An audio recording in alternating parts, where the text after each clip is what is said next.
¿Cuán importante es la resurrección de Jesucristo entre los muertos? Bueno, la doctrina de la resurrección de Jesucristo entre los muertos está en el Antiguo Testamento. Nosotros encontramos, por ejemplo, aquí en el libro de Job, en el capítulo 19, él dice que después que deseche esta mi piel, yo sé que mi carne, yo he de ver a Dios. En el Salmo 16, versículo 10, dice, no dejará que mi alma quede en el Seol y que su santo vea corrupción. Estos son solamente dos textos entre, eh, entre docenas y docenas que nosotros encontramos en la página del Antiguo Testamento. Muchos de estos textos naturalmente se están refiriendo al Mesías, a Jesucristo, que su cuerpo no se quedaría en la tumba. Así que la resurrección de Jesucristo entre los muertos no es simplemente un apéndice que nosotros vamos a añadir detrás de cada sermón, sino que viene siendo el pivote sobre el cual gira todos los demás componentes del glorioso Evangelio de Jesucristo. Una gloriosa definición nosotros encontramos en 1 Corintios capítulo 15, cuando el apóstol Pablo da esos cuatro componentes del Evangelio, que habla de que Cristo murió entre los muertos según las Escrituras, que Cristo fue sepultado según las Escrituras, que Cristo resucitó al tercer día según las Escrituras y que Cristo apareció. Esos son los componentes del Evangelio. Cada uno son importantes, pero el apóstol Pablo dice que si Cristo no resucitó de entre los muertos, por ejemplo, dice él aquí, si Cristo no resucitó entre los muertos, vana también es nuestra fe. Aún estamos nosotros en nuestros delitos y pecados. Así que es vital no solamente predicar la resurrección de Jesucristo el día de hoy como hacen en millares. Yo personalmente no prediqué sobre la resurrección de Jesucristo porque no, la predicación para mí no es algo que tengo que acomodarme a un ¿cómo le digo?, a un programa, a tradiciones.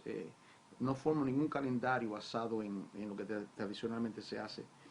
¿Por qué no? Porque cada genuina presentación del Evangelio tiene que contener la resurrección de Jesucristo. Me doy a entender, en otras palabras, si yo predico el Evangelio, en esa presentación del Evangelio, tengo de una u otra manera, tengo que aludir a la resurrección de Jesucristo entre los muertos. Nosotros encontramos el primer sermón de los apóstoles, post-resurrección, nosotros encontramos en el libro de los Hechos. ¿Qué dice ahí? Dice Pedro, lleno del Espíritu Santo, esa vasta multitud que se había llegado allá a Jerusalén el día de Pentecostés por el descenso del Espíritu Santo.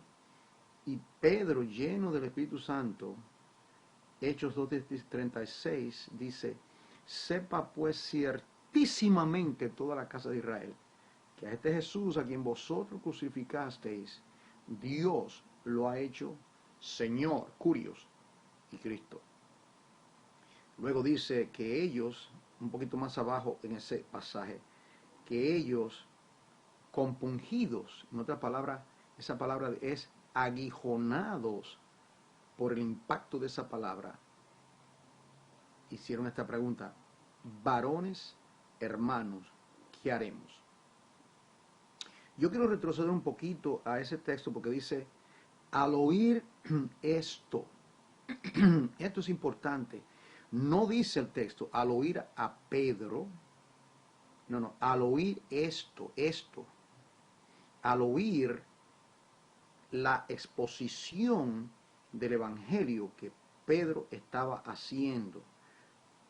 Somos simplemente instrumentos, somos simplemente vasijas de barro.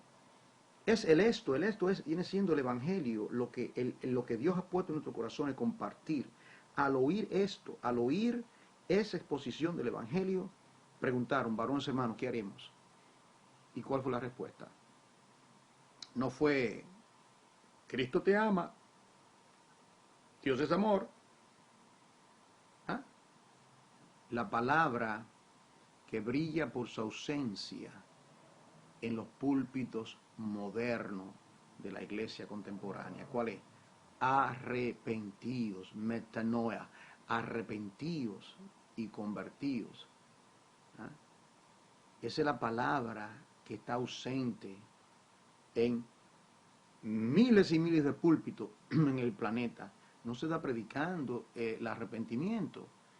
Entonces, si no se predica el arrepentimiento, también es vana nuestra fe. Si no se predica el arrepentimiento, las personas pueden pensar que se han convertido. ¿Y qué ha acontecido en la iglesia? Las iglesias están llenas, repletas de miles y miles de personas que no se les ha predicado el Evangelio, porque la primera palabra del Evangelio es arrepentidos. Tanto Cristo lo predicó, Juan el Bautista lo predicó, los apóstoles predicaron el arrepentimiento. Entonces es importante que en toda fiel presentación del Evangelio se predique el arrepentimiento. Ahora, cuando predicamos el Evangelio de Jesucristo, el apóstol Pablo es muy claro en su presentación. Usted como predicador, cuando usted predica el Evangelio, digamos desde el púlpito, o los que predicamos fuera del salero, en la calle, ¿cómo usted presenta el Evangelio? No es con Juan 16, es con Romanos 1:18. El Evangelio son buenas nuevas que comienzan con la mala. Reitero, el Evangelio son buenas nuevas que comienzan con la mala. ¿Cuál es la mala? Romanos 1:18. Porque la ira de Dios se revela contra toda impiedad de los hombres. Y ahí en ese pasaje, el contexto, habla en el versículo, habla de la justicia de Dios, versículo 17, versículo 16, 1:16, el poder del Evangelio para transformar, para cambiar. Pero primeramente hay que hablarle al pecador de que Dios está airado, de que sus mandamientos, un Dios justo y santo, han sido pisoteados, su santidad ha sido burlada, y que Él no tomará por inocente al culpable. ¿Ah? Y la única manera que lo hace es llevando nuestros pecados en el madero. Pero hay que predicarle al pecador de que es reo de la ira de Dios, está bajo la ira de Dios, ha pisoteado los mandamientos de Dios. Y luego, cuando dicen, ¿qué haremos? Bueno, podemos llevarle ciertamente al amor de Dios, porque de tal manera amó Dios al mundo, que ha dado su Hijo unigénito para que todo aquel que en él crea no se pierda, mas tenga vida eterna. Entonces, en la resurrección de Cristo entre los muertos, es parte de ese gozne o ese pivote que gira todas las verdades con relación al Evangelio. Fíjese, yo estaba analizando hace una hora los sermones de Pedro y de Pablo. Pedro mencionó en sus sermones, mencionó la resurrección de Jesucristo 9 veces. Pablo, predicando en sus sermones, mencionó la resurrección de Jesucristo 9 veces. ¿Ya? Entonces, ¿qué significa eso? También lo hizo Esteban y los demás. Que tenemos que predicar el Evangelio de Jesucristo con la garantía de que Cristo verdaderamente ha resucitado entre los muertos para gloria de Dios el Padre. Amén.